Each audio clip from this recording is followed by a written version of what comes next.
Preparing live stream.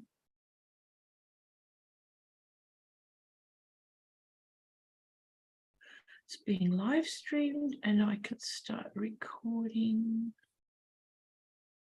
Just got to make sure it starts. Preparing live stream. Okay. All right. Hello there, everybody. Julija Simas here for the Cosmic Intelligence Agency.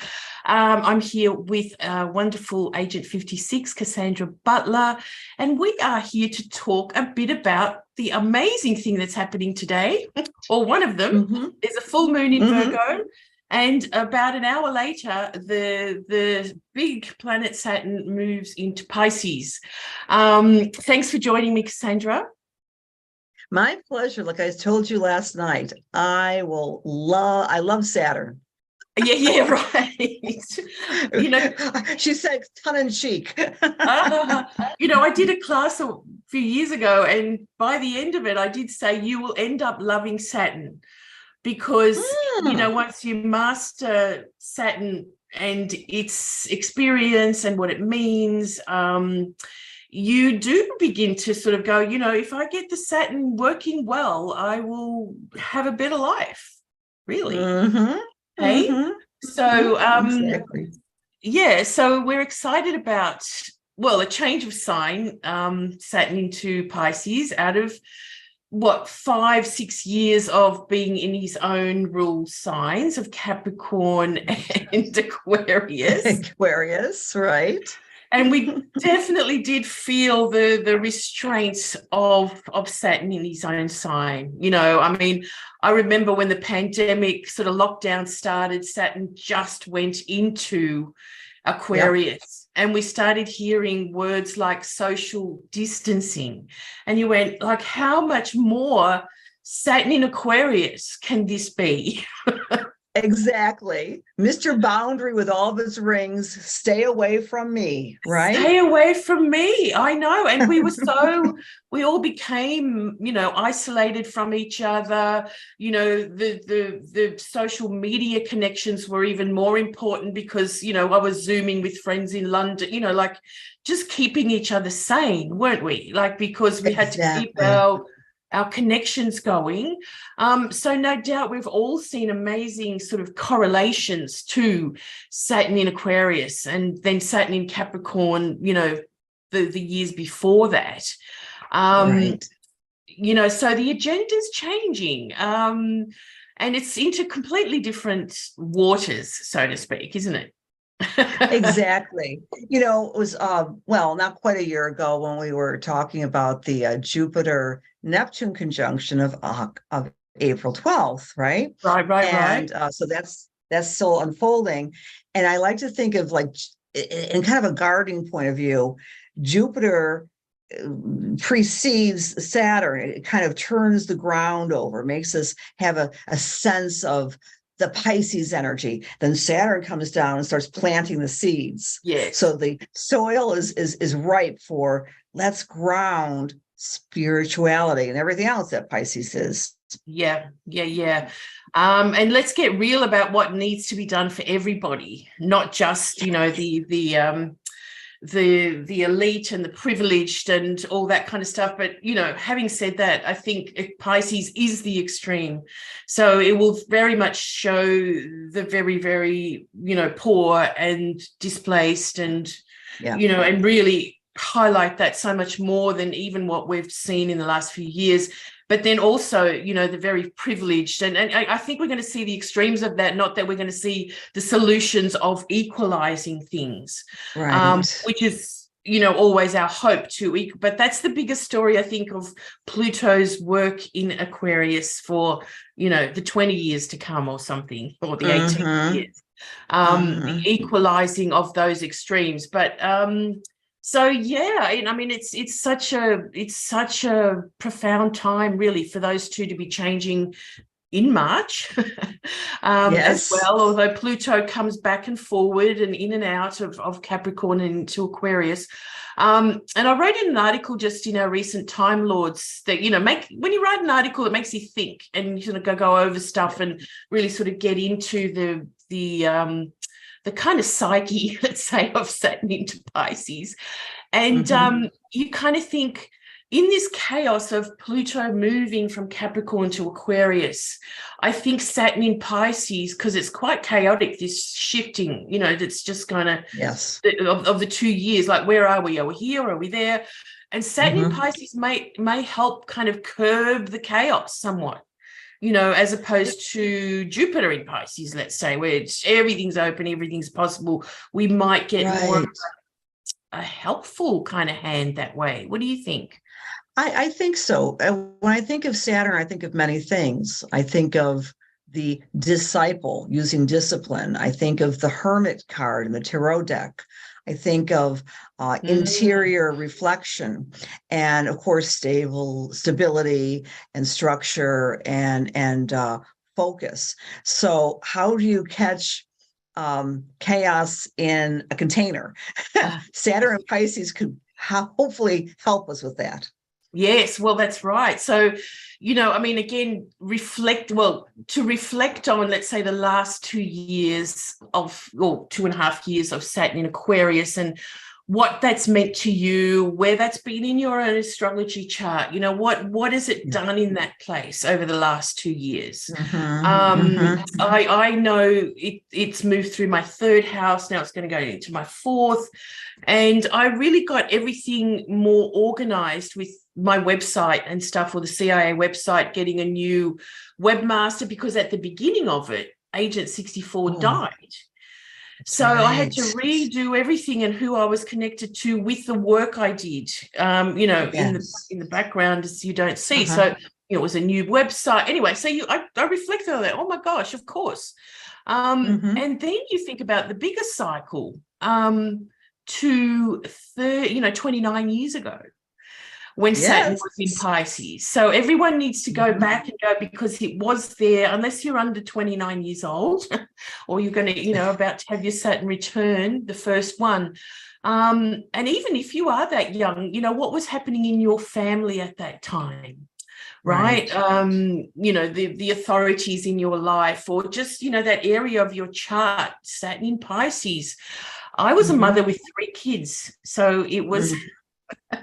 It was a different story. My work became completely, motherhood. That's very Saturn in Pisces in the 4th house. Can you remember yours as an example, Cassandra? I sure can. I mean, back then, I started the astrology in 87, and I was newly divorced when Saturn hit my 6th house. So as much as I had 2 babies, newly divorced. So I wanted to add a new level of work. So I went into the healing field, doing massage and Reiki healing and so forth. And, it was hard and disciplined, but so satisfying. And I think that's a great 2 words. So you found something much more satisfying than what you were doing before.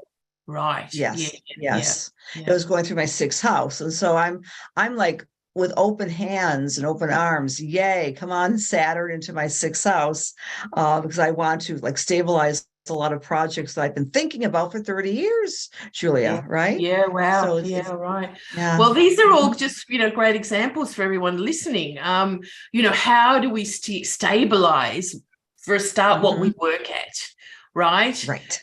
In Pisces, I think it reminds us to work at the things that bring us joy, happiness, spiritual growth. Again, I was reflecting on how much the world work has changed with Saturn in Aquarius, everyone working from home or different hours. It's kind of freed up in a way, like we've got our own sort of template of how work's going to work. We're not physically going into, the office and, that kind of stuff. So working from home became such a bigger thing. But with Saturn in Pisces, so you think about that. How has your work changed? Because Saturn does relate to your work. So now how does it change in Pisces? I mean, the images you get is about being more creative, about being more fulfilled, about Pisces being the last sign, of course, is the letting go of the things that are not leading to that place anymore, isn't it?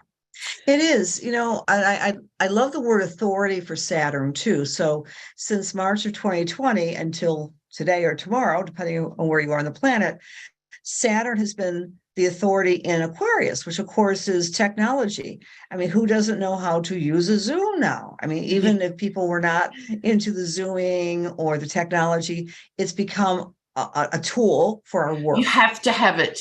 It's like you have to have it to survive. So that's the have to of Saturn. Yeah, for sure.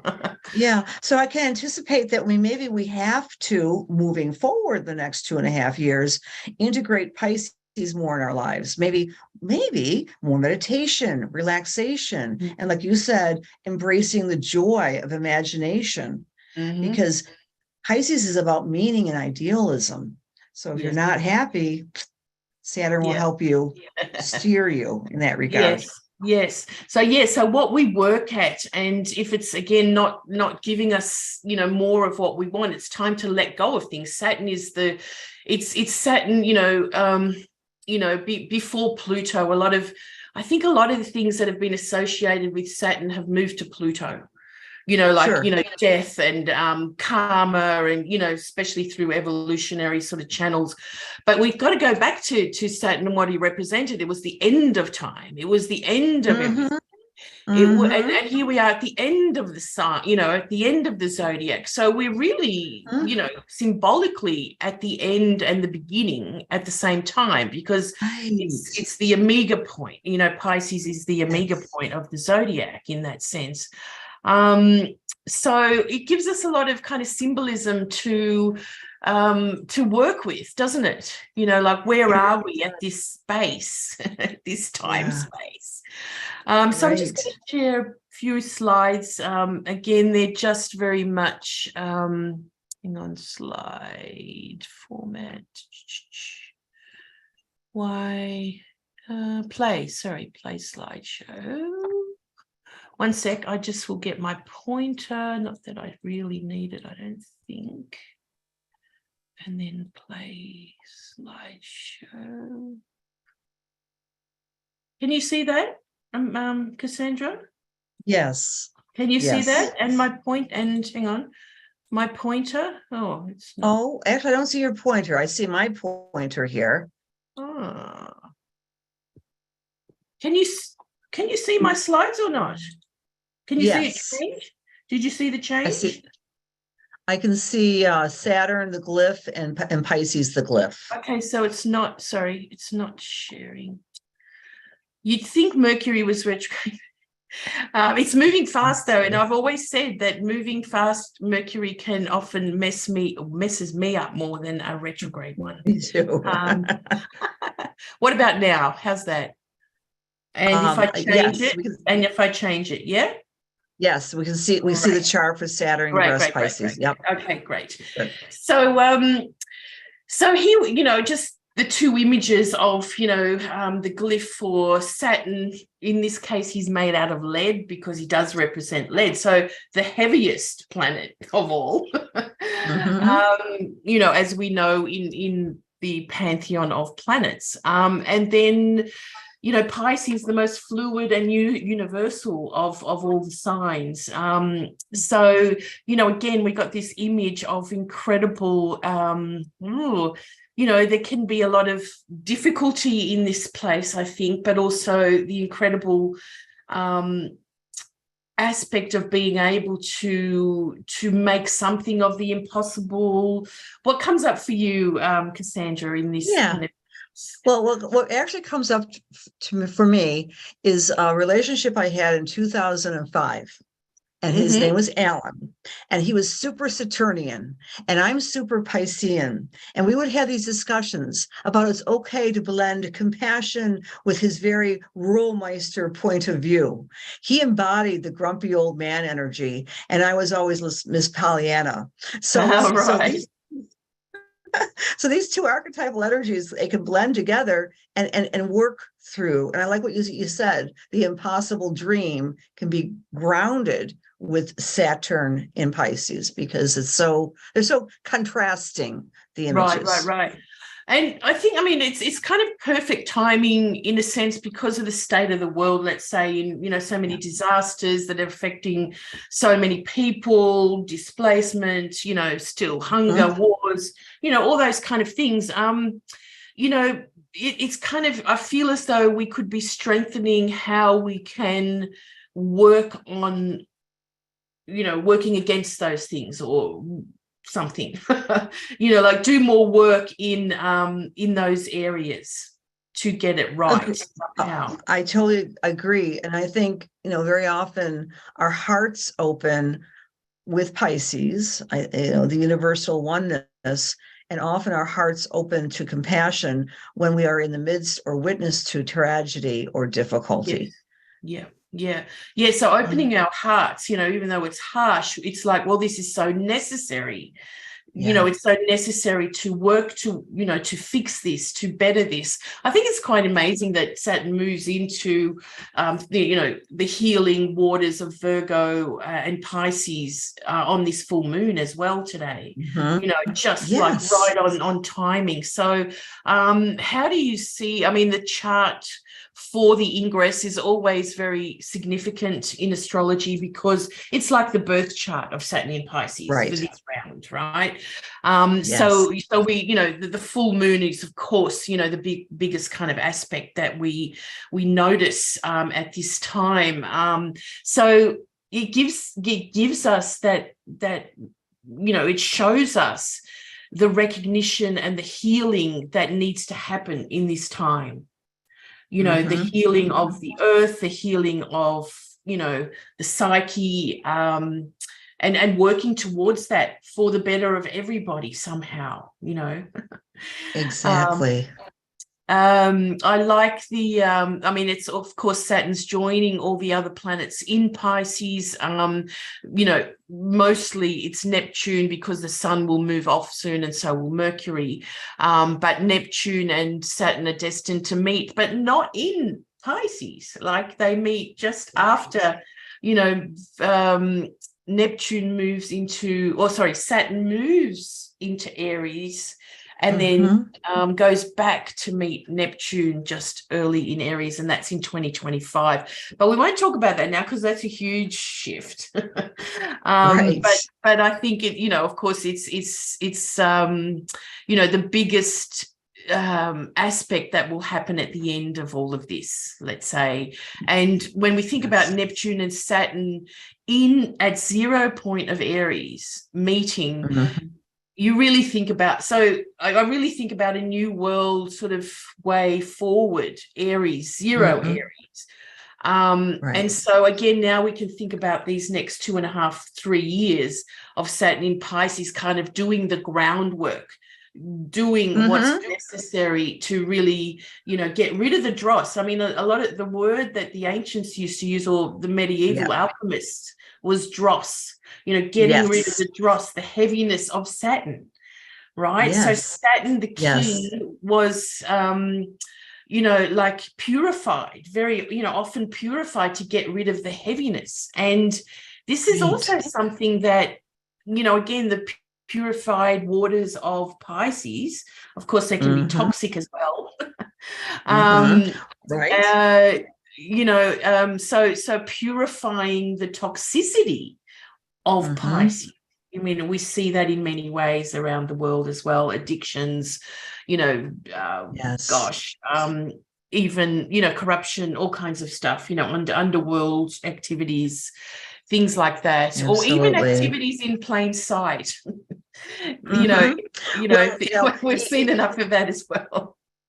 We surely have, even though Saturn, the event that happened in East Palestine, Ohio, that's still making waves in the U.S., the toxic cloud from that train collision, and the denial very often of some of the people in government in that little hamlet. It's only 4,000 people.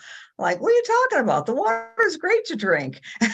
It's kind of the emperor has no clothes, but no. So hopefully Saturn and Pisces on a material level will help us clean up our waters, clean up toxicity in all ways. And of course, man, don't we need that to help with the addiction scourge across the planet? Yeah. And also, who's responsible kind of thing, because there's like in Pisces, it's like anything goes kind of thing, but then Saturn comes down, who's responsible for this? Or that this is still happening, or this is still going. I mean, we kind of generally think, oh, Saturn, eek, awful, but like just to think about, I'm concentrating on the good things that can happen in this transit, right? Right. We've got this amazing stellium of Aries, with Jupiter, Chiron, Venus, Vesta. Venus has kind of moved off a bit, but, I mean, that is all very much about wisdom and moving forward with knowledge and focus. How do you see this amazing stellium? Oh, I just love it. In fact, it peaks at 11:59 Eastern Standard Time on March 11th. My birthday. Well, it's the 12th year. Exactly. Yes, I'll get it for my birthday. You know what I could do? I was planning to do, like, I'll probably be up at midnight, but at 12 noon on my on my Facebook channels, maybe I could even share it to CIA. I'm going to do a meditation, like a healing ritual. Oh, beautiful. Okay. Yeah. And you know what, Julia, to me, this stellium is asking us to heal and forgive ourself, forgiveness of self, because we've all been under this collective experience in some ways, of course, the COVID crisis and this crisis and that crisis. And where do I fit into the world? And to heal the narcissistic wound is what I call it. That's okay to want what we want and to have that Vesta light of our superpowers to come forth. And with Jupiter, helping it come out. And then Chiron says, yeah, you have a right to be forgiving and vital and alive, and to be a unique snapshot of yourself. So I think this is a beautiful download with that of combination, self-confidence. And that combination of Saturn in Pisces, because really in Pisces it's like, who cares, right? There is, I mean, it's a bit more sort of crazy. Like we think Aquarius is alternative and crazy and kooky, but Pisces is kind of even beyond that, I think. Right.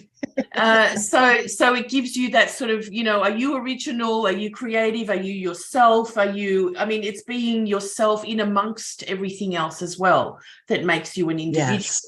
Which is, again, in astrology, much more related to Aquarius Leo axis, but I think Pisces then sort of can live it more.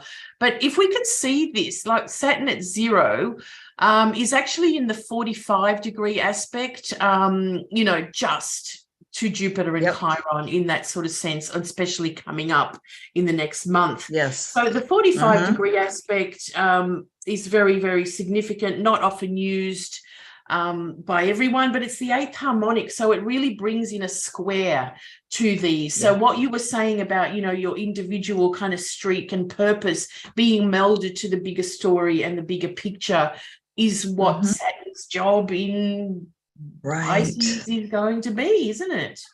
Absolutely. The Sabian symbol, by the way, of that 13 degrees is 14, of course, I rounded it up in Aries, which is a Native American is weaving a magical carpet, so that we're all part of the weaving of life and equally important to the magical. Do you know that that's the CIA's North Node? I didn't know that. Hang on, I should have known that. Oh, my friend, some of you might know, but it is, I don't know if it's going to be shown here, but my friend, there it is, weaving it's our North Node, and the moon is at 17 degrees of Aries. There you go. That's so awesome. Which is a hammock and palm trees. So I love it. We do like going on retreats. Anyway, so yes, amazing sort of connection to the CIA North Node at 14 degrees. Anyway, so then the North Node is conjunct at 4 degrees, 5 degrees of Taurus, I wrote about this in some posts the other day, is the same north node as Uranus and Pluto's discovery nodes. So they're kind of chiming in there very strongly, like they were discovered with the north node at 5 degrees of Taurus. So this is, I think a profound sort of evolutionary connection to everything that's going on. Of course, Pluto on the edge. I didn't notice this before, and I'm sure other astrologers are talking about it, but as Pluto goes into Aquarius, he conjuncts Hygeia. Now, have you worked with Hygeia, of course, because you're a healer and stuff. So how do you see that? That's pretty cool. That's very profound. The deepest form of healing by turning past the veil, getting past, going through the layers and digging down, doing the rotor thing of Pluto to help with the healing. Beautiful. When you have a little pimple or something, sometimes you have to, take the needle and score it out. That's how I see that. Yeah. Okay, so we'll see more squirting out of toxic poison, toxics and poisons. Ooh, yes, that's an extreme vision. And the midpoint of Saturn, so Saturn here, and midpoints, it's like you fold the chart and you fold the chart again in quarters, you fold the chart in half, from any point. So if we're folding in half, we got 0 Virgo on the other end. So fold in half, then you fold it in half again, then you got 0, Sagittarius and Gemini, right? You fold it in half again, and then you've got the midpoints that show up a lot strongly. And then you fold in half again, and you've got so you go from 45 to 22.5 degree harmonics to 11.25 degree harmonics, if that makes sense. And so therefore Saturn is actually the half point between Neptune and the nodes, right? Yes. Right. So it's quite incredible to see that. I think, again, it's so related to Pisces, Neptune. Neptune is in Pisces and the North Node. So where are we going? It needs to be sort of totally, again, inspired and being able to believe in what comes next. Absolutely. In ourselves as, the creators somehow, right? It's quite a very profound time. Very dynamic. Very dynamic. I love that. Louise is saying, just not be feeling. Even just also mention the Saturn, trining the South Node, so getting rid of more dross, because I see the South Node is just getting rid. It's the magnetification of eliminating. Elimination. Anyway, there's much more to that, but again, you can kind of read more, put this chart really on your own chart and go, okay, where's this new beginning of wisdom happening for me, and how to sort of navigate the waters ahead. And of course, it's going to be all a little bit different for all of us because we've got different charts, right? Just another thing I wanted to point out is that, of course, Saturn went at 0 Pisces, and he doesn't really go back there. He gets close, but he doesn't go back, back to 0. I think he goes back to 2 or 1. I can't remember. He is opposite Regulus. Now, the fixed star, what we call Regulus, is a star that moved in 2011 or thereabouts from being in Leo for 2,500 years, right? And this is all to do with the cycle of precession and, the wobble going backwards through the zodiac and so on, and therefore this fixed star is moving forward. Anyway, so Regulus, I remember writing about it, moving into Virgo was like the changing of the guard, the changing of this kind of patriarchal playground of, the patriarchy sort of playing games with us, doing what they want, taking everything, and then into, into Virgo, how much more aware have we become even in the last 10 years about, what the planet needs, who's getting away with raping it constantly, and how, what we can do about it. And everyone's role in that, and that's Virgo, right? Everyone's Absolutely. service to that good. Service to the feminine and the rebirth of the divine feminine, the divine mother. Yeah. So, that's quite a profound, entrance as well, because it very regular, it hasn't, like all fixed stars, the kind of more traditional sort of aspects of the fixed stars are very negative. I kind of wanted to put what Lois Rodden wrote, but it's just actually too extreme. I mean, you can read about, the fixed stars and their meanings, but it does relate to kings and those in charge, and, the leaders that fall from grace as well, So Right. we will be seeing a lot of atonement in that way, I think. Atonement is a wonderful word. Yes. Fessing up to, things that must be done or how they've always been done need to be changed, and leaders taking on, if they don't take on that role, they will be, kind of taken off the pedestal, so to speak. And I was gonna say, like, and Saturn is in the face of Regulus as makes its ingress, so we become very aware of, again, the old-fashioned word karma. So things are in our face, and we can start rebalancing and come at atonement. Yeah. In our own lives too. I remember thinking Regulus in Virgo was, those that, we will aspire to leaders. And I think we're a little bit behind in this, but it's kind of slowly changing, that really sort of do understand, what needs to be done, and more compassionate and, empathetic to others, right? As opposed to just corporations and their economies.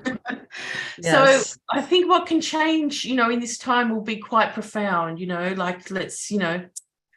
it's quite exciting. I think. I really feel it's just a whole 2023 is like just this amazing year of shifting on so many different levels. And this is just, and March is the doorway. Yeah, March. Yeah. Well said. March is the doorway. So I just wanted to add something that I think is really quite profound, just to actually, again, understand Saturn somewhat more. Have you seen the Splendor Solis series, Cassandra? I haven't. I'm going to write this down. Okay, it's from 1582, and it's a series of beautiful images. I think it was originally a book of these amazing palettes that that represent the alchemical process through the planets, right? Through the planets, and then the sun and the moon, and there's a dark moon. There's extras as well. This incredible image is the one that's related to Saturn, and Saturn represents calcination, which is the first step of alchemy. Okay. Gotcha. So, alchemy and astrology are very, very much linked in, as we go through a process of consciousness, understanding, the times we're living in, or understanding our own charts, or, whatever it is. So at the top here, they're all in their own chariots, and the symbols are great. I mean, you might not be able to see them, but do Google it. It is a beautiful sort of sequence of images. His chariot is drawn by two green dragons. You can see an Aries glyph and the Capricorn glyph on his wheels. He actually holds the caduceus as well, which is Mercury symbol. But here he says the reason he's got that. Now I'm just kind of trying to, where did I write that? The boy, hang on.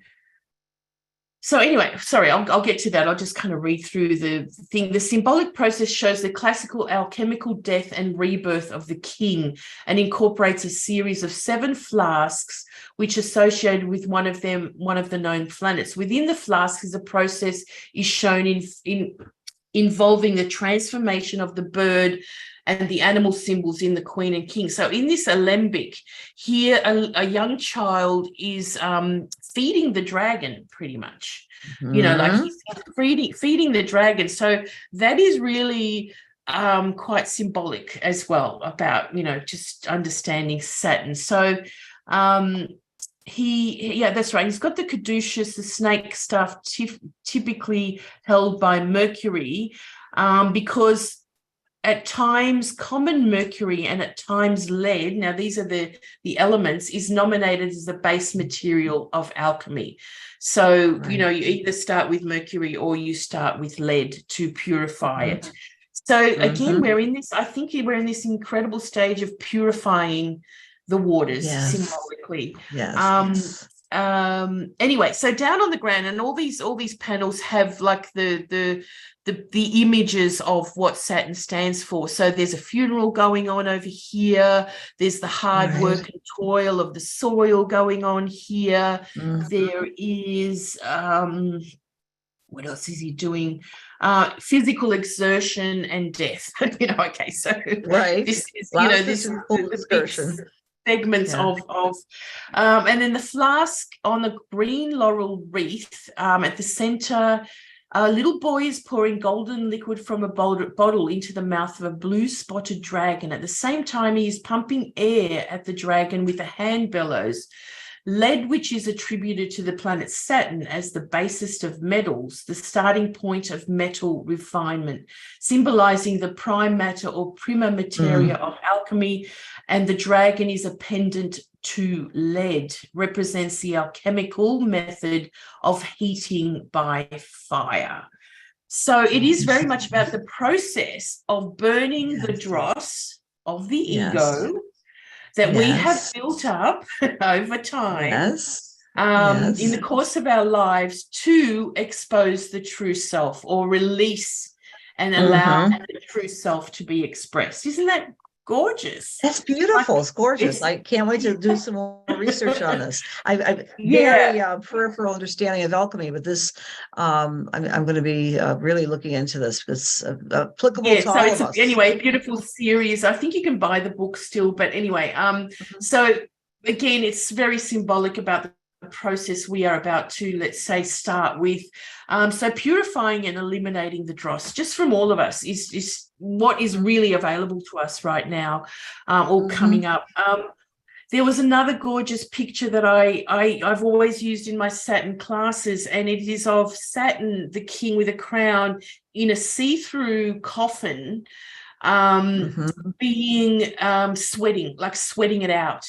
You know, sweating out all his heaviness before going through, you know, to the next process. So, you know, a sweat lodge comes to mind. You know, I did a big a hammam bath the other day at this center, which always feels so good. You know, you get rid of the toxins in your body. Anyway, so it's just something that, you know, gives us more kind of idea of what's going on. And then physicists would tell us, now Saturn is associated with lead, heavy, no way it will float in water, but of course the physical Saturn out there in the cosmos is a gaseous giant that is light enough to float in water. That is incredible when you think about this, you know, the symbolism of the heaviness of Saturn.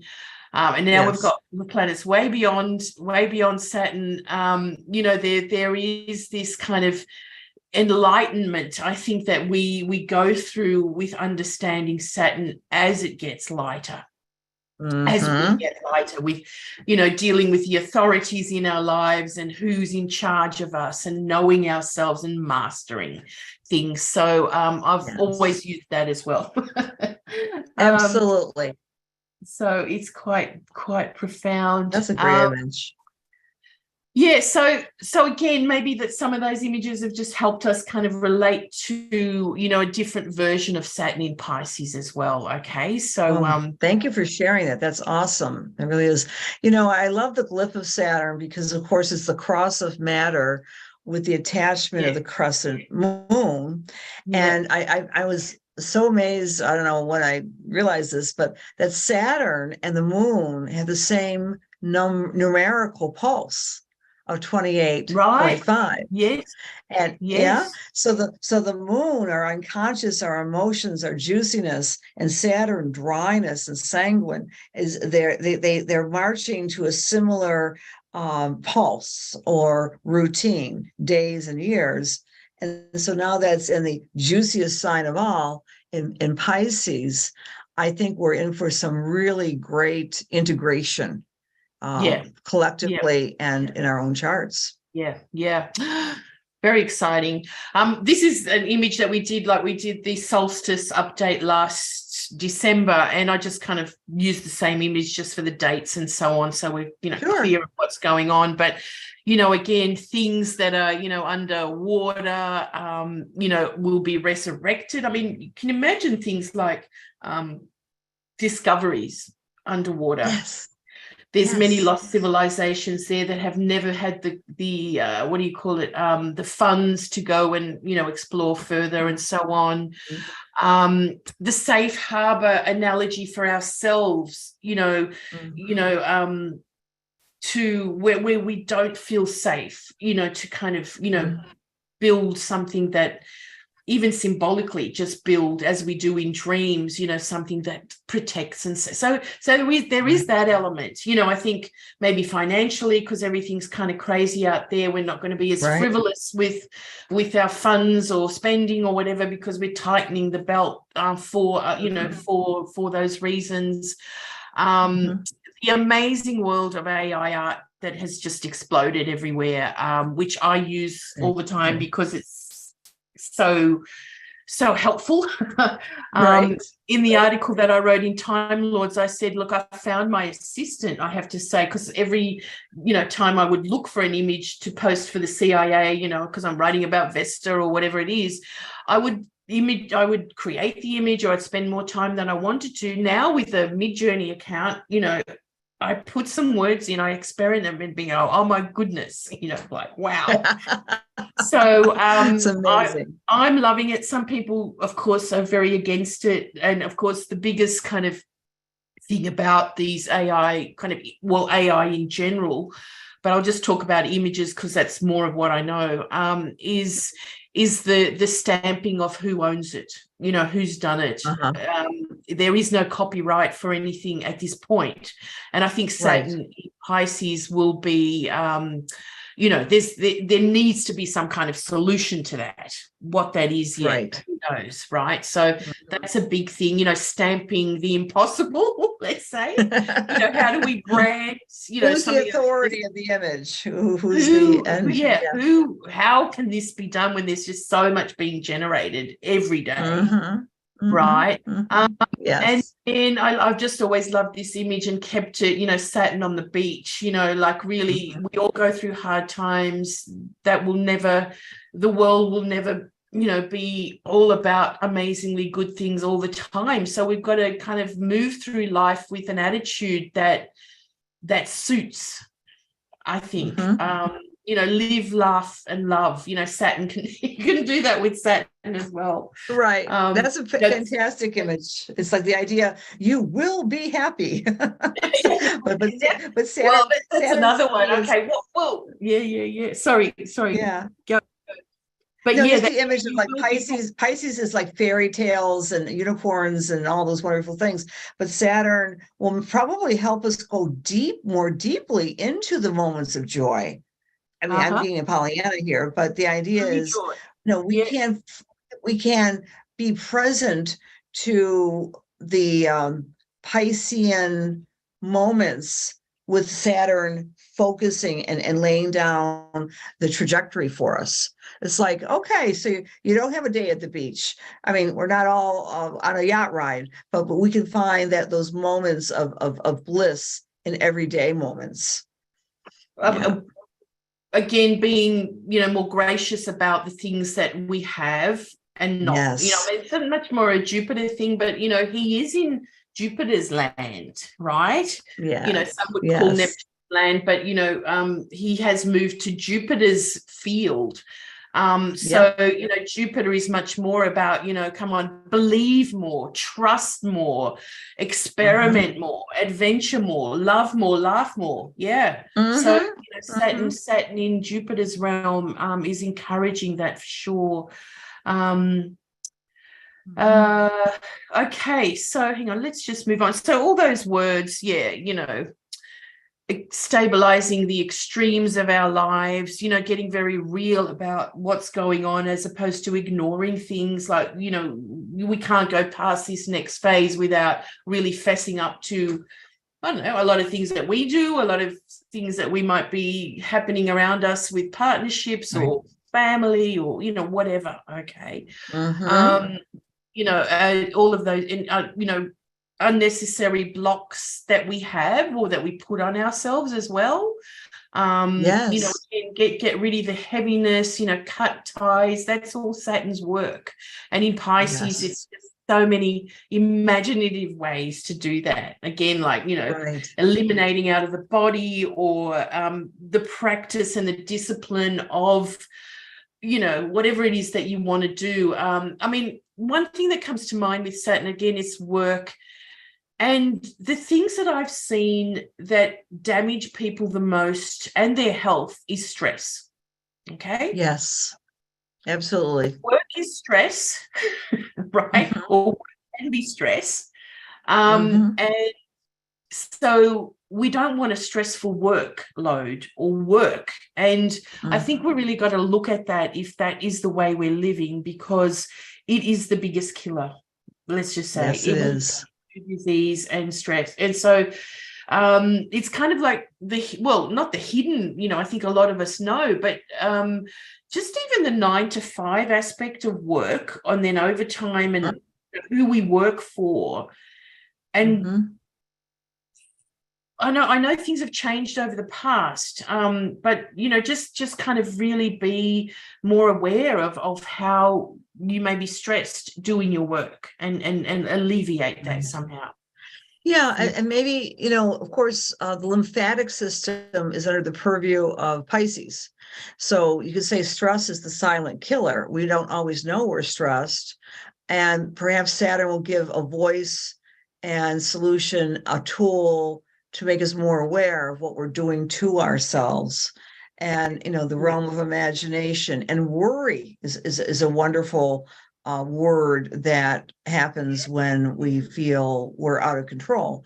So Saturn and Pisces, my hope is that people will be doing more meditation, more time off, like getting in the water of that beach and literally live and laugh and love, and take that seriously, as opposed to not, because it's I haven't got time for the time out. Right. Which I know is good for me, but I'm stressed because I've got to get this work. I'm waiting for the phone call or whatever. And I think the anxiety that comes with things like social media and just always on your phone and or whatever. All that kind of stuff is stress, anxiety. So, really be very conscious of how and what you are doing there. Look, I remember a girlfriend years ago, she came over and she was totally sort of agitated, and she just didn't stop looking at her phone. And, it was all about a guy that was, kind of responding to her or not responding or whatever. And I said, just turn your phone off, will you? Turn your phone off. Like, what is it, that you need to really know right now? That can't wait. And it was almost like she did, because I sort of, joked about it. And the relax in her body was quite different than waiting for that ding on the end of the phone every time, this man was going to answer her. Anyway, just that kind of stuff. Even attention to details. This is all work and everything. You can't be there 24 hours, although some people expect you to be. But anyway. And look, just some images that I've created, because I just think they're just kind of, again, symbolic of what we can create, right? Like a very tangible sort of thing that we are creating as we go along. And just something I posted the other day, I found this. Beautiful. I found this, but it's an AI creation, right?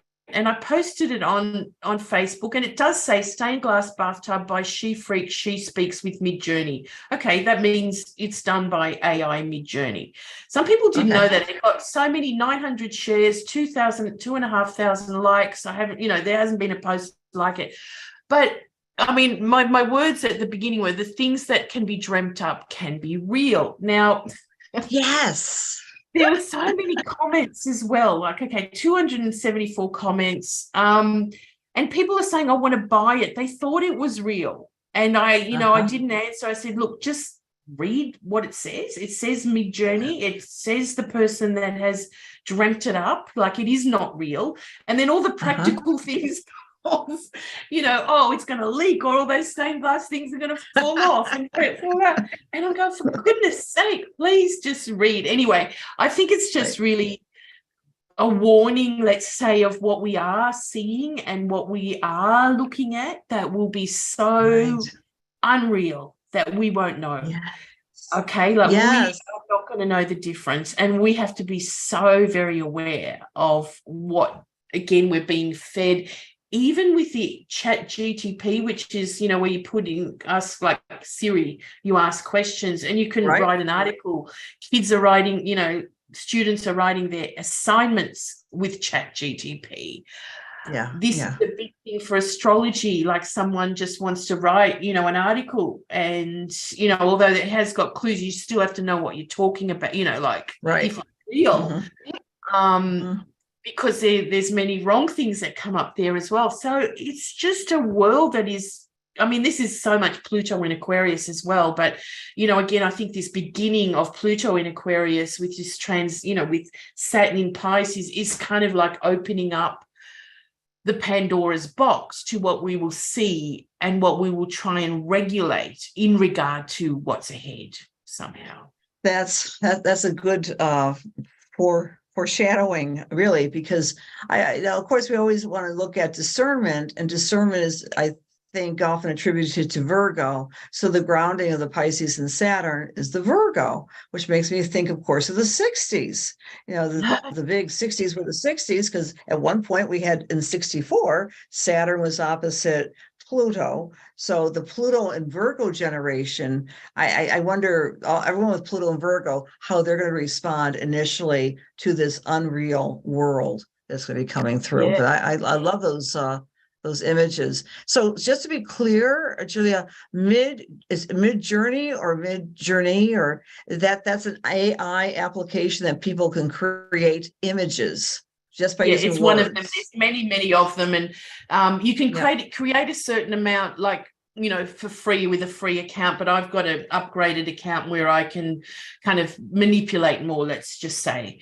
So you can do a certain amount for free, but then, it's not a lot though. I think it's amazing, because I used to spend, money on photo libraries and stuff. So, it depends what you have to do. Right. Well, I think it's become much more popular in the next 2.5 years as Saturn's going through Pisces. Say the word and create an image. It's huge. And look, the way ahead, like, I've always wanted to make a movie about agents saving the world. So I think I can do it through AI. Anyway. Absolutely. Anyway, we better move on, and maybe more quickly than we think, Cassandra, because you have to go.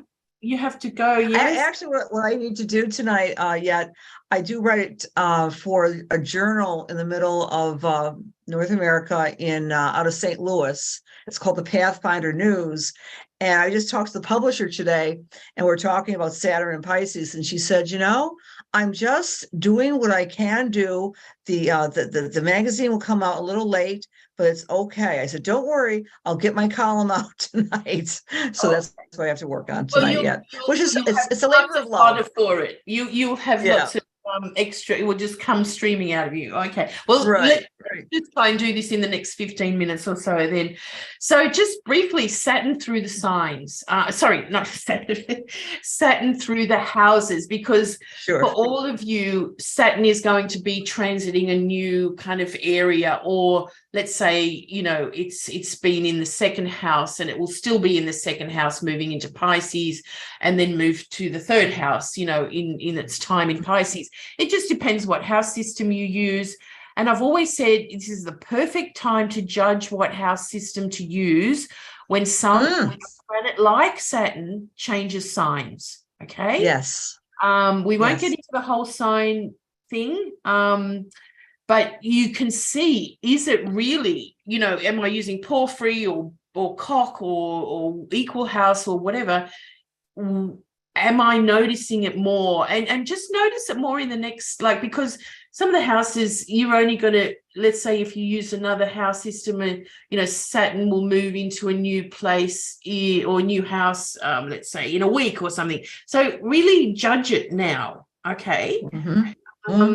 And, you know, kind of report back, or this is how I've learned to use the house system I like to use, right? Because of watching. And if you're still learning, you need to use a few house systems to then sort of see, oh, okay, this one's much more accurate for what I'm doing. Anyway, just leave it at that. So Saturn, if it's coming into your first house or right on the ascendant, I mean, that's a big one, of course. Yes, Anyone got that happening?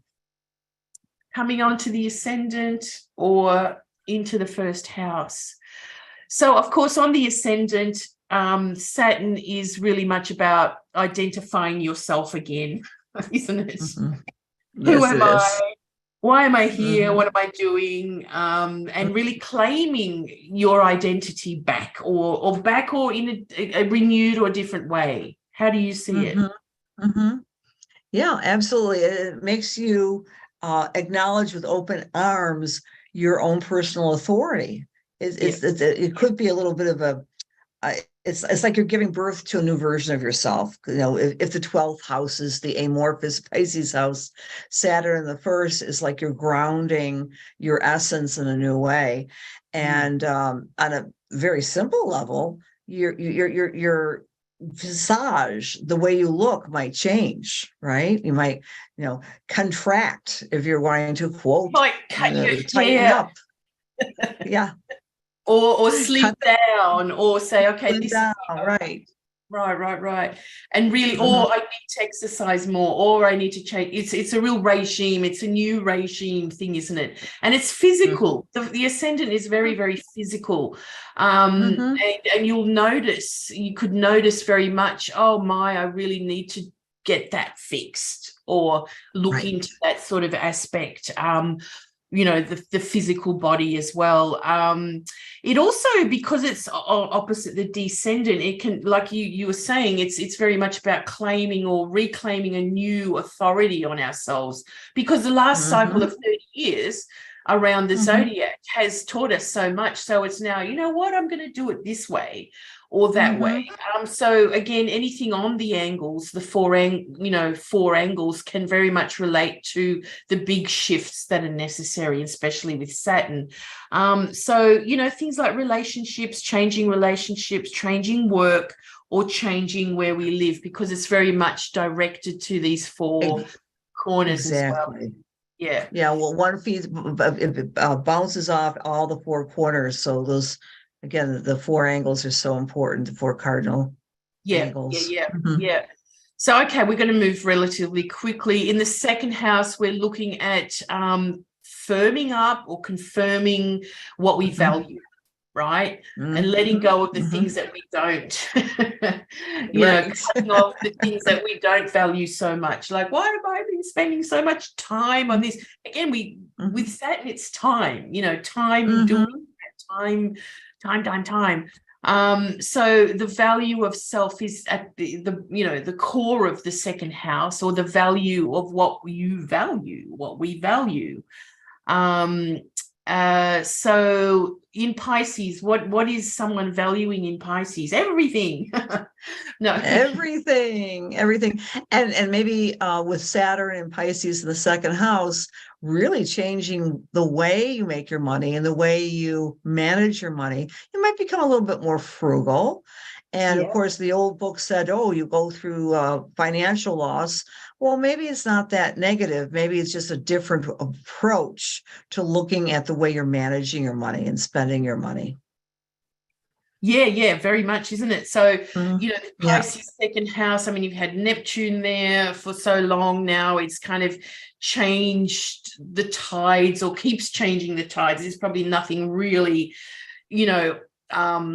well, it could be amazing having Neptune in your second house as well, right?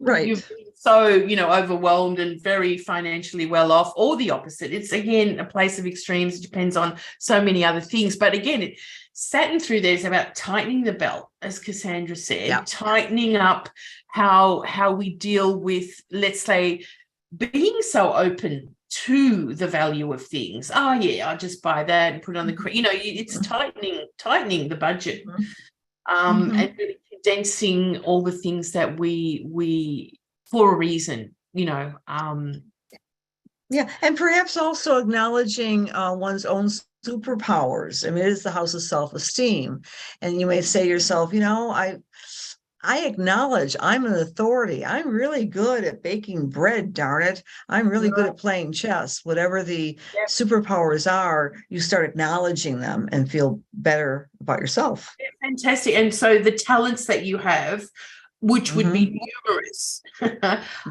Yes. It's like confirming those and using them more as a resource. Right. So really getting the most out of what you're good at as well. So that's cool if you've got it going through there. Saturn in the third house in Pisces. This is the discipline about writing things down or communicating, isn't it? The things that have to be said to those in your environment, colleagues, maybe, putting the firm hand down in stopping, I don't know, I can kind of see stopping gossip or things that are wrong. Right. Having integrity with your own words and maybe playing around with those inner voices inside of yourself, and maybe purifying, taking the lead and the dross out of negative self-talk. But you might have some positive or negative self-talk emerge that you have to quell and put down. Like, stop calling yourself X, Y, and Z. I remember when I had Saturn I think it was 2 cycles ago, because right after my first Saturn return, I had a boss I was working in the media, and everyone in the station noticed that he was constantly criticizing me. And I realized that I met my own father, God bless his soul. Because Saturn is often father. So I was studying, and I was early to my studies in astrology, but I realized I was literally meeting Saturn, the negative manifestation of a critical boss in my life. So that could be some example that someone may experience too. An unrelenting, critical father figure. No, definitely. The authority, who speaks for you and all that kind of stuff, and why, how you're allowing that to keep happening. It's sort of voicing yourself with authority, as as the main sort of, I mean, again, let's think about it. Where Saturn goes through every house, there's lessons to be learned. Like, he's the master teacher. So it's the lesson that we need to integrate, to learn, and to toughen up about, right? And mature about, because 30 years ago, let's just say, I don't know, let's just say you're 40, and 30 years ago you were 10 and your father was a different discipline, in your life. And so you might look back and go, well, hang on, I mean, it's time to tell Dad, no, I don't go to church anymore. Or, I mean, I don't know, it's just whatever. Right.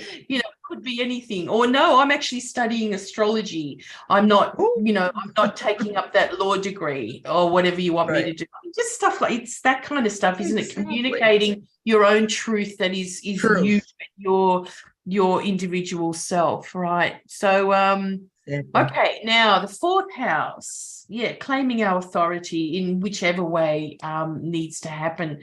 So the fourth house, or the IC, that's what it's got happening for me. Yes. So that's very much about, okay, you know, the place that you live. It's also the place of beginnings and endings, very much so. But also the place that you can command the most individual self from, I think, right? Like it is very much related to the first house, like who am I? And, you know, this is me, this is my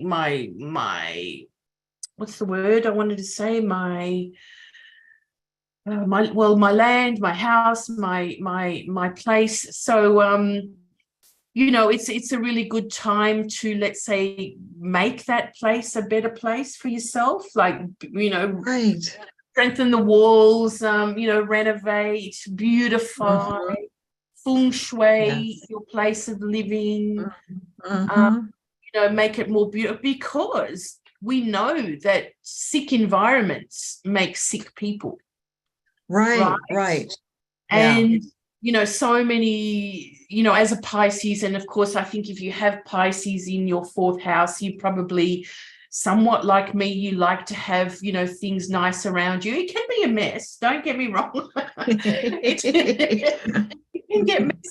But that's because you're too busy doing better things, right, than cleaning up, which is saving the world. You know, like, it's what just makes me feel like when I get home, I go, oh, I'm so glad I'm here, you know, and I'm really happy to be here. I know there's times, I mean, I've always been the kind of person that will escape home if I need to, like it's too much, or I'm agitated or whatever. You know, it's also, you know, knowing when to be there and when to not be there, I think it is with Pisces. You know, you don't have to take it all. There could be some things happening at home that you don't like. And you need to sort of stand up for it and go, you know, I'm sick of an angry husband coming home every night, and it's not happening to me. My husband's great, and he doesn't come home every night because he's here all the time. But you know, that kind of thing, right? Like what is going on that you know is kind of really damaging your space. You know, putting up boundaries again, putting up boundaries with family members. You know, the line is here, and people might move out. You know, the kids might move out. The grandma might move in. You know, there's a change of the guard within the family oftentimes, with new rules. That's right. New rules that work for everybody. Right, that work for everyone involved, not just, you know, the father or the mother or the, you know, the kids can often take over families too, as we know. All right, fifth house. Wow, those people are really creative, aren't they? Well, the fifth house. So So this is all sort of like the putting together of your art or your creativity. Yes. To make that volume, it's time to organize the show, it's time to, you know, it's really time to sort of again become the authority. Look what I've been doing, something like that. See that? Yeah. Agreed. And also again with children, mostly children as opposed to grandchildren, which I think is a different house, but just putting the line of demarcation up, allowing your children to be their own authority too. Like cutting the ropes. Yeah. I guess if you have younger children, or, you know, you might find them coming to you and saying, you know, I don't want to do that anymore. And, you know, the way that you deal with it and that sort of openness to their own creativity, their own needs, of course. I mean, let's face it, a lot of families can sort of push children to what they want, you know, you have to do that because, you know, that's how it's always been done. But, you know, that's the shifting sort of part of it. And again, this is what we were talking about is like, you know, the ego is very much the fifth house, isn't it, as well? Yes. Yes. So it's like eliminating, we want the true you there. Eliminating that may not, that you've kind of built up for yourself, that, I'm like this because I'm an artist, so I must be like this. So no, I'm an artist and I don't do that. Right. Or I'm an astrologer and I don't do that. Right. Right. The identity is taken up. Do it our own version of it, because that's what works for us. So this is a really strong place for that individual unique streak to kind of shine out and work out what it is that works for you in that area. Yes. Yeah. Be very productive with your creativity. Yeah. And in the sixth house, we are coming into the daily routine area, the health area of your life, the habits that we're used to, and let's say the addictions, I suppose, also what we're addicted to every day to do. And how we can sort of change that or make it work better for us. So a lot of things with Saturn will come to the forefront and go, I can't do that anymore, or I have to do that now. Yeah. That's entering my sixth house, and as I see it, I identify somewhere in my Sun conjunct Neptune as being someone who always exercises. But truth be known, Julija, I haven't been to the gym for a while. I remember they all closed down. So it's my intention, because I work out better away from home. So that's my Saturn and Pisces self-care, discipline with the exercise, with the eating, like really, for all of us, because Pisces can be like, I'll do it tomorrow. I'm sure you'd forget to eat with Pisces in the sixth. Right? Yes. Someone else about to do that. They're aquafit. Yes, exactly, Anita. So it's really a good time to think about ways to improve one's discipline relative to their health, and of course work. Yeah, and again, we've kind of talked about that, like if work is not fulfilling enough, if work is not creative enough, if there's, some person that's being really difficult to be around at work, all of those things, we're going to try and sort of make our way through in a better way. So what we work at every day, change the routine to make it more enjoyable, more effective, better for your health. Exactly. in the end. Yes. Okay, seventh house. So we're in the land of partnership here. People that come to us from the outside that we're attracted to. I mean, Saturn in the seventh is very much about, someone we look up to, that we invite in to be an authority somehow, or a guru, or someone that we might want to rely on for a while. But you've got to be very, very aware of that need. Yes, I think in Pisces, attracting from the seventh house. Right. Like so Saturn, of course, the traditional Saturn the seventh might be the end or the beginning of a relationship. But in this case, I think of seventh house also as the relationships that aren't personal, but also maybe our clients, or relationship with therapists or astrologers, but professional people who are working one-on-one might change their image and their authority too. Just maybe have a new specialty if you're an astrologer. I think I'm going to do evolutionary astrology now, or medical astrology. So Saturn is the doorbell that's ringing in that seventh house. How do you want to be seen in the public domain of professionalism? Not so much 10th house, but professionalism. Right. Or again, colleagues that I will work with or want to work with as well. Yeah. Yeah. Or that kind of thing. Or, that could be pointing to, I've been doing everything all alone. Maybe I do need some help from the outside, or some more inspiration, or, someone else to sort of, kind of back me up, let's say. It's also, maybe an indicator that it could be time, let's say, maybe not to work with someone or invite someone in that way, cut someone off, or also invite someone in to be a therapist for you, or like, you know, extra sort of help in my own sort of way of dealing with the world, but also all cutting them off. Let's just say you've been having a therapist, or you've been going to a psychologist for, you know, I don't know, the last 3 years. Maybe it's time that you've had enough. You're out on your own now. You're in the world now. You can take what you've learned and really sort of put it out into, you know, into your world. So this is what's so beautiful about astrology, isn't it? It's like there's so many sort of incredible, you know, symbols and images that we work with. Right. Exactly. Of a planet in a sign, you know. I love it. All right. So in the 8th house, wow.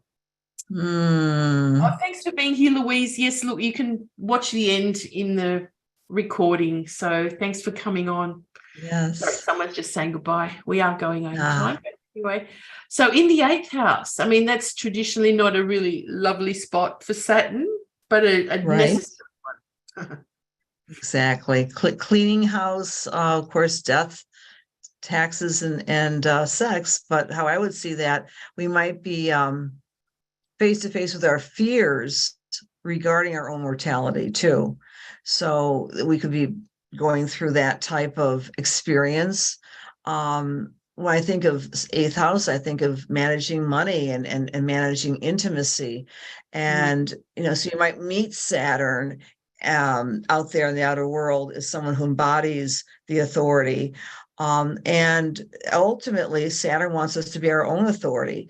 So the dance and the walk through of the things that really matter. They have to be looked at.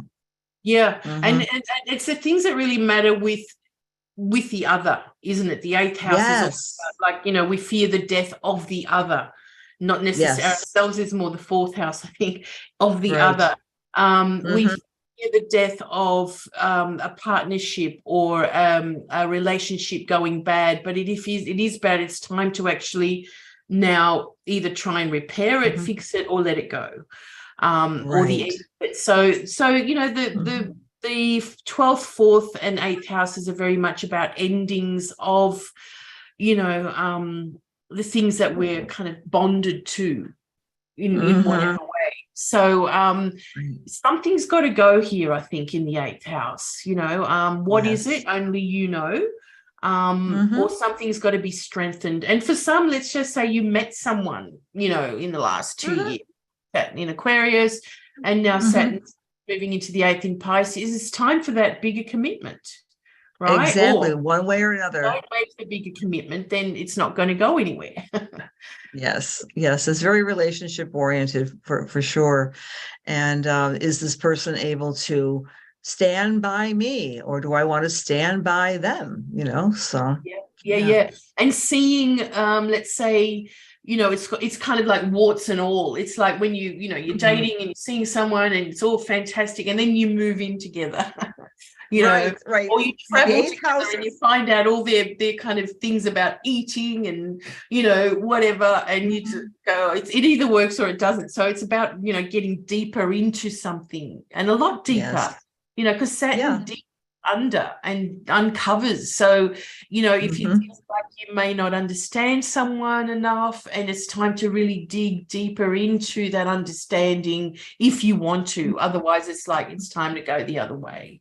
I mean, if a long-term relationship, of the individuals can get through 7th and 8th house Saturn initiation, they're pretty good to go for a while. They can be challenging during the relationship time. Jackie's saying building or claiming skills with occult skills in the 8th. I'm not sure that I really associate the 8th with the occult. I know that's kind of like the ABC alphabet, Scorpio, 8th house, Pluto. The 9th house was much more associated with the occult in the traditional past. But Just on that realm, Pisces is very much about that. It's all into, the mysterious realm, the other realm, the psychic realm. So yeah, definitely, of course, opening up and getting more real about the things we fear, to do with, oh my God, it's stepping into the known. I hear voices. I mean, Cassandra, you're a mistress of that. So, you work in that realm all the time, but for some people it's still quite strange, frightening and strange. And just as a generic comment about Saturn and Pisces, I've seen that in some of the waters that I travel in. I think we're going to see in the next 2.5 years more of credentialing going on with mysticism or psychic training or mediumistic training or shamanistic training. Right. People are hungry to get the Saturn credentials to go to this school or that school. Yeah. So that's going to be an interesting shift. There's going to be sort of a clamp down on that kind of stuff with, let's just say, astrology. Okay, you're not qualified. I mean, again, we've got that whole story out there, people becoming astrologers in 10 weeks and doing all kinds of stuff. Is that going to change with Saturn in Pisces? People probably be more selective about who and what they go and listen to.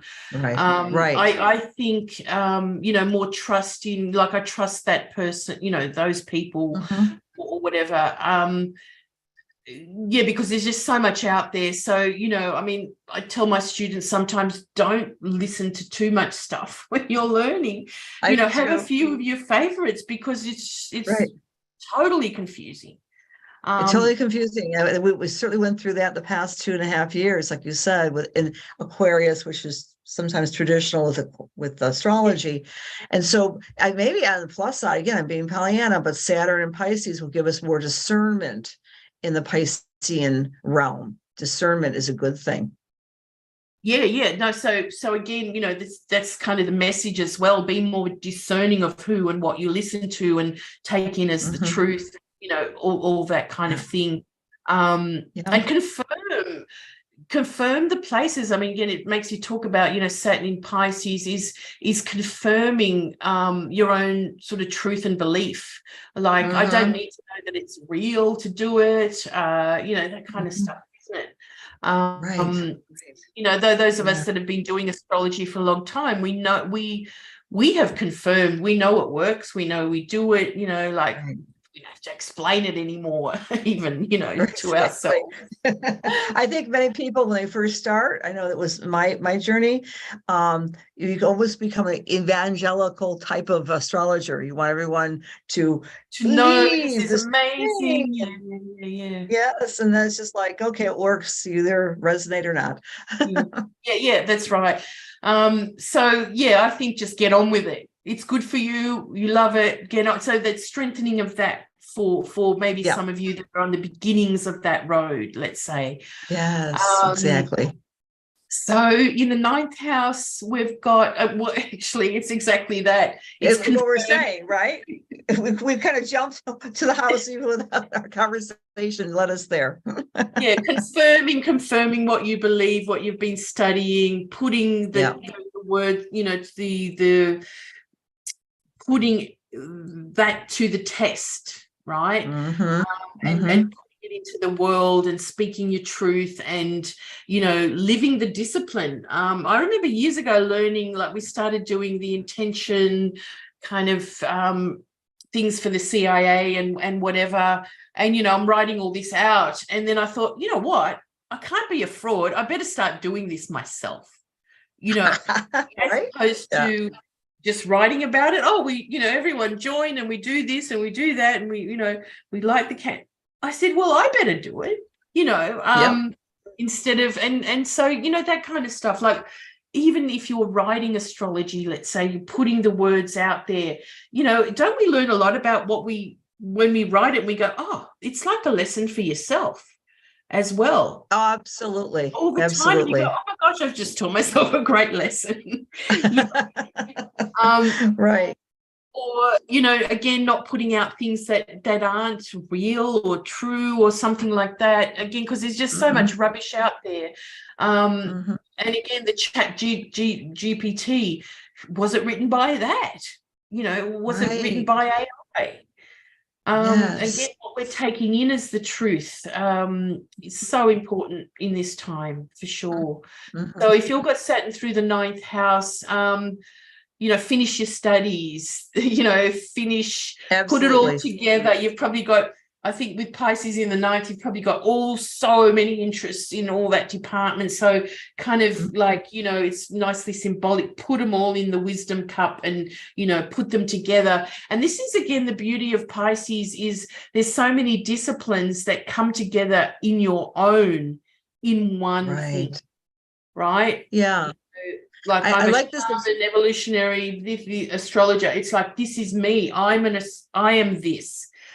I think the labels are sort of like, you got to make your own label. Again, that's how I see it. It's your. I think so. I agree with that totally. And with the 9th house, so I would presume most people that are listening to this have, if they're not astrologers, they at least have a spiritual bent. You'll have more opportunity to what you just said, Julija, to identify and maybe streamline, this is what I'm doing. There's an expression, I can have everything I want in my life, but not all at the same time. So Saturn says, it's time to do this study or that book or that class or that communication of the truth. Refocus it all, because you've got too much going on, and again, too many disciplines, and they're confusing you. That's one of the big things that are going on for that. So, all right, we better move on, Cassandra. In the 10th house or at the MC, of course, that's got to do with your career and standing up for what you want to happen in your career life.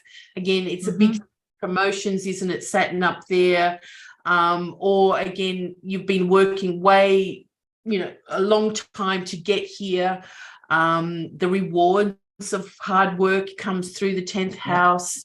Or the opposite, in the sense of like, I can't see myself getting further here, again, so changing jobs or changing, bosses, that kind of thing, or becoming the boss, of course. Right. Becoming the boss, going out on your own, self-employment, like I said, the reward cycle, or it could be like the fall from grace. And, Saturn loves the 10th house because it's real cut and dry about what you should be doing in the outer world. How are you going to be contributing? Yeah, my purpose, my goal. So realigning with, your true sort of, goals is more 11th house, isn't it? But, what am I doing in this world? What am I doing in this world? Is it rewarding? Have I been working, is what I've been working at, again, rewarding? I mean, Saturn reaps the rewards of, the hard work that has happened. So, that's in all the places, it's a good and a bad place. So we're going to see both. Someone sort of asked the question, is this good or bad? And I said, well, in astrology, nothing's good or nothing's bad. It's all That's right. in one thing. It's all in one thing. And it's all lessons. Yeah, it's all lessons. So even in your own chart is going to be so unique to every story. You need to decipher more and more. And again, looking back at the past, looking back at when Saturn was in, let's say, Sagittarius, squaring that zone. Let's say who were the people that came into my life to teach me something then, and what happened when it was in Gemini. What's that? 21 years ago, and what happened when it was 40, Saturn cycles are so well, easily timed, and really, like, again, one of the best assignments that we ever do as studying astrology is your Saturn assignment. Absolutely. I remember I spent a whole year just studying Saturn. With one of my mentors, one of my teachers, so and it was awesome. So you go through your life, and pretty much, well, you pick up the 7. What happened when you were 7? Where was Saturn? You were squaring your Saturn. Where was it when you were 14 and opposing Saturn? What was happening in your life? How was all of those indicators tell you so much about how you deal with authority anyway as a person all your life, and then how that matures yours through life and as your own master and authority. So do the Saturn work to really get into the story of your own Saturn. It's really profound, and I think everyone should do it, actually. I do too. What are they teaching them at school, really? Anyway, having said that, there's a great article by Alex Trenoweth on Saturn in Pisces for school children or parents, right? So you can have a read of that. Saturn in the 11th, again, we're going towards our goals and our sort of future missions, let's say, for what we want, aspirations for the world, not just for our own standing in society, but for the bigger story and the bigger picture.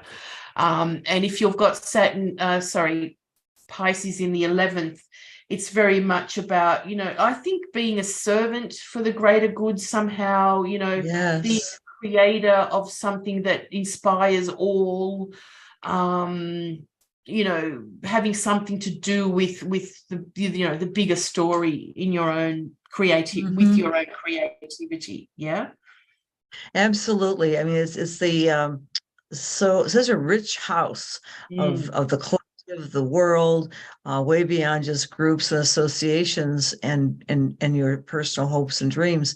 So I think Saturn, again, it might help us put boundaries up on those people that no longer are feeding our mission, right? Yeah. And people kind of fall away and new people come in.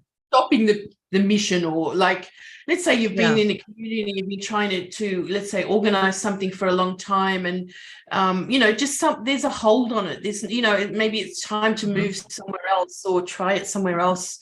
And again, Saturn is never easy. It's a hard thing to say, I'm leaving you guys and I'm going to another space. Maybe something like that.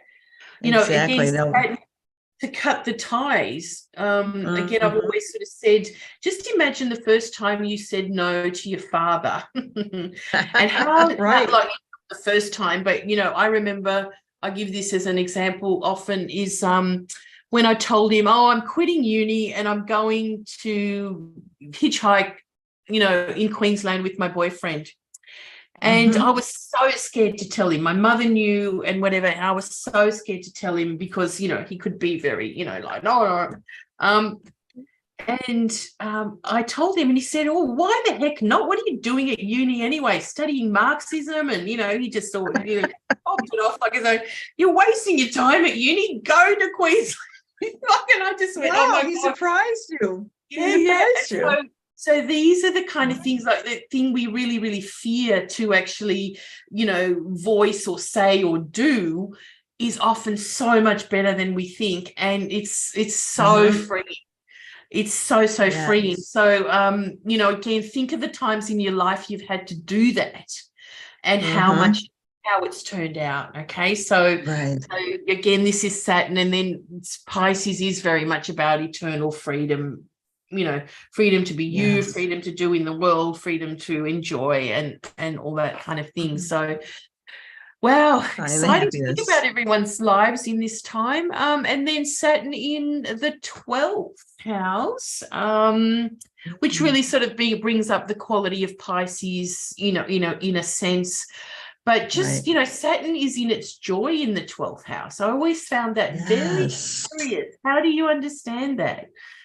Interesting. I think again, the Hermit card in the tarot deck of going within retreat and reflecting, lighting your own light. That's a beautiful card, right? So it's the image of taking one step as the spiritual student, as the disciple of yourself. So I love the 12th house with Saturn there. It's an incubation period. Yeah. You may be becoming the authority in Pisces of your own connection to spirit, your own connection to the great beyond. So it's a wonderful time for, I call it the incubation, the basement of the chart. You're going within. You might be doing dream work if Saturn's in Pisces, or you might be doing transcendent journeys, melding your astrology with meditation and so forth. Yes, soul journey, very good. Yes. I think Saturn is the soul is active. Maybe the rest of you might be rusting, but the soul is really active. Yeah, right. Well, yeah, paying attention to all those things that we usually don't, a lot more. I've always liked Saturn, in the 12th house, as in its joy and understanding it. It's like, this is where the rules work for us. No one else will understand. Yes. No one else will understand why the heck I do this the way I do, or so Right. it's very much your own rules in your own realm. And trusting them. And this is very much about trusting the unknown. Yes. What's ahead? Well, we don't know. Like, astrologers, people tend to think, well, we know everything that's ahead because that's their test on us, isn't it? What's going to happen? Right. It's easier to work with the personal than the big mundane issues. We kind of look ahead because we're interested, Right. but gosh, there's just so many possibilities of what could be, eventually. Yes. Yes. But yeah, the 12th house, Saturn commands a realm that can't be commanded. The realm that can't be spoken of without words, symbolism. Yeah. So it's it's almost puts it all, it strengthens, what we said at the beginning, I think, the 12th house realm. So again, the biggest thing with Saturn, don't fear what's ahead. It's probably going to turn out much better than you think. Right. Your father will accept your innovation. Really good lesson on the way. Yes. So look, we better Cassandra, and let you go and write your article. And thanks for everyone for being online. I hope you got a lot. Thank you all for being here. This has been fun, Julia. I'm so glad we just spontaneously did this, And I was just thinking of you last night as well. So it's kind of fun how that works. Oh, cool. I just want to remind people to check out our wonderful Time Lords magazine. You can get there from the first page of our website. Fantastic articles and lots of great information that you follow every issue, and if you've missed some, go back, because just for instance, my Sky Spy column, I'm teaching you about how to read different things. Okay, so and there's many other things there, so please have a look. Another free thing this week is we've got Rishikavi Ragudas, who's doing the Oscars update for us. So looking at the nominees and their charts and predicting who's going to win. And it's a really good exercise into, like, how do we do this? How do we read a chart? Yes. And that will be about 90 minutes. So please, there's a register link for that on our website page, on our Facebook page. And then keep an eye on what we got next at the CIA, because these topics, Saturn in Pisces and Pluto in Aquarius, we've already had two let's say webinars on that, one with Lynn Bell last week and one with Liz Hathaway 2 weeks before that. Amazing info about this transit of Saturn into Pisces and Pluto through Aquarius, which again, there's just so much to share with that.